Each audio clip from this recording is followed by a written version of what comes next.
বিসমিল্লাহির রহমানির রহিম। গণপ্রজাতন্ত্রী বাংলাদেশ সরকারের প্রধান উপদেষ্টা, আপনাকে অসংখ্য ধন্যবাদ। আজকে বিভিন্ন ধর্মের এবং শীর্ষস্থানীয় উলামায়ে কেরামকে একসাথে করে এখানে আলোচনার সুযোগ দেওয়ার জন্যে। কথাবার্তা সকলেই বলেছেন, আমি শুধু একটা কথা স্মরণ করে দিতে চাই। এই পেশিবাদ সরকারের পতনের পরে সর্বপ্রথম বাংলাদেশকে অকার্যকর রাষ্ট্রে পরিণত করার জন্যে যে ট্রাম্প কার্ডটি ব্যবহার করেছিলেন সেটা হলো সংখ্যালঘুদের উপর নির্যাতন। কিন্তু বেশি না, আমার মনে হয় 48 ঘন্টা পার হওয়ার পরে দিবালোকের নিয়ে পরিষ্কার হয়েছে যে কোথাও সংখ্যালঘুদের উপর নির্যাতন হচ্ছে না। আমার দেশের বাড়ি ব্রাহ্মণবাড়িয়া, সেখানে যাওয়ার পরে ব্রাহ্মণবাড়িয়া শহরে একটা বিশাল মিছিল দেখলাম সংখ্যালঘুদের।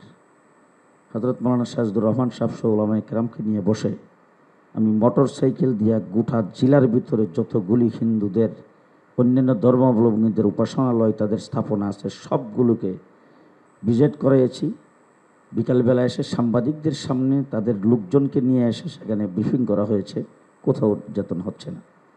2 নম্বর কথা যেটা বলতে চাই, বাংলাদেশে বর্তমান যে পরিস্থিতি আজকে, যেটা নিয়ে আপনাকে পেরেশানি ভোগ করতে হচ্ছে, বসতে হচ্ছে, কেন, কোথায় থেকে সেটা হয়েছে?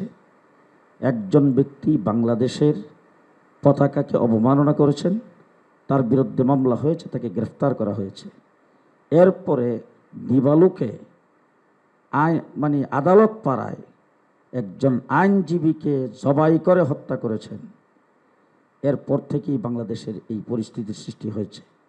এইটাকে পুঁজি করে পরাজিত শক্তি ভারতে বসে বাংলাদেশের স্থিতিশীলতাকে অস্থিতিশীল করার চেষ্টা করছেন। বাংলাদেশের কিছু মিডিয়া যারা ওই পেশিবাদকে সবসময় সমর্থন করেছেন, সেই মিডিয়াগুলোতে এখনও তারা কাজে বহাল, তারাই বাংলাদেশের এই গোলাপানিতে মাছ শিকার করার চেষ্টা করছেন।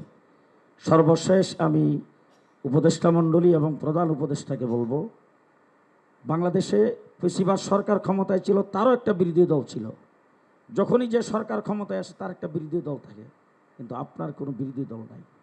অল বাংলাদেশের সমস্ত জনগণ, সকল শ্রেণীর জনগণ মিলে আন্দোলন সংগ্রামের পরে আপনাকে সেই বিপ্লব করে সেই দায়িত্ব দিয়েছেন আপনাদেরকে। আপনারা শক্ত হন, কঠোর হন। রাষ্ট্রদ্রোহিতার কার্যক্রম কেউ করবে, রাষ্ট্রের অবমাননা কেউ করবে, কঠোর হস্তে দমন করা হবে। সাম্প্রদায়িক সম্প্রীতি নষ্ট করবে, কঠোরভাবে দমন করা হবে। পেশিবাদের পক্ষে কেউ দালালি করতে চাবে, কঠোরভাবে দমন করতে হবে।